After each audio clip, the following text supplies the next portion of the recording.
नमस्कार। आज हम एक अत्यंत रहस्यमय और गूढ़ विषय पर चर्चा करेंगे। दिव्य दृष्टि। यह कोई कल्पना नहीं बल्कि एक अनुभूति है जिसे हजारों वर्षों से ऋषि मुनि अनुभव करते आए हैं।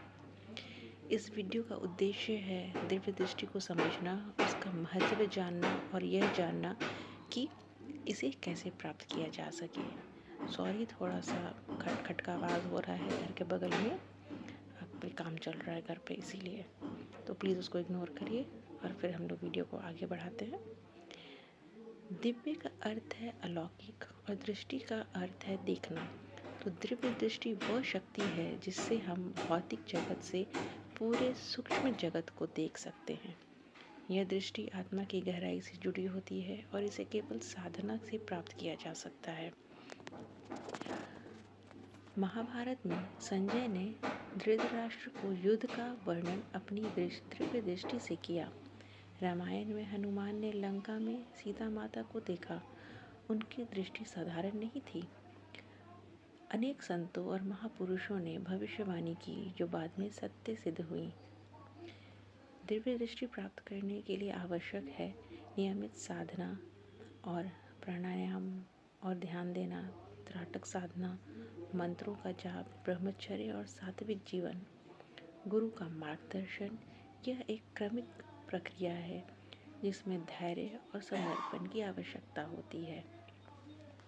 गुरु ही वह दीपक है जो अज्ञान में अंधकार को मिटाकर ज्ञान का प्रकाश देता है।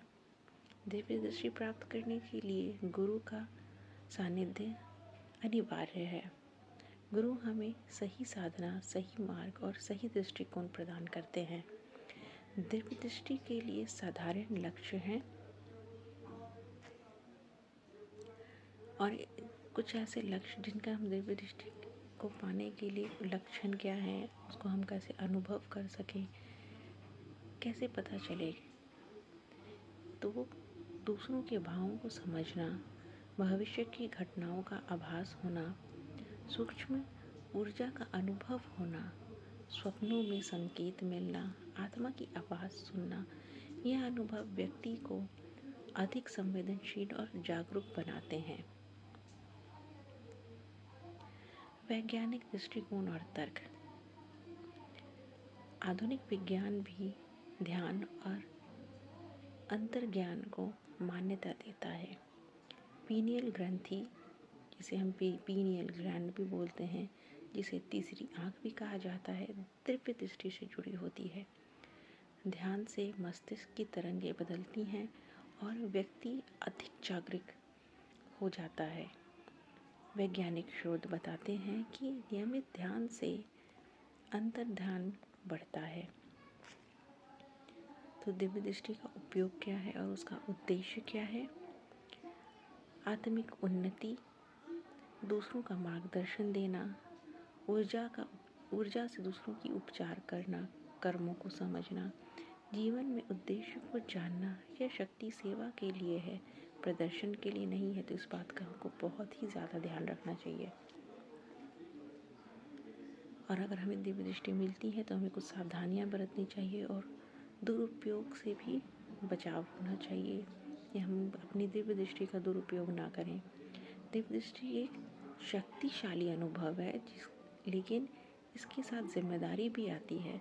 यदि इसका उपयोग अहंकार, लालच या दूसरों को प्रभावित करने के लिए किया जाए तो ये शक्ति नष्ट हो जाती है।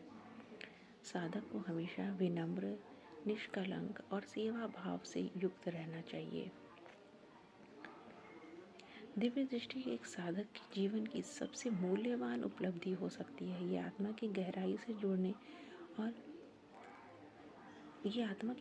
जुड़ने का माध्यम हो सकती है। यदि आप भी यह मार्ग पर चलना चाहते हैं और इसका लाभ उठाना चाहते हैं और अपनी दिव्य दृष्टि को जागृत करना चाहते हैं तो इस यात्रा में मैं आपके साथ हूँ। मेरे इस चैनल को सब्सक्राइब करें, वीडियो को लाइक करें और नीचे कमेंट करके अपना अनुभव बताएं। चलिए तो मिलते हैं फिर अगले वीडियो में। तब तक के लिए नमस्कार।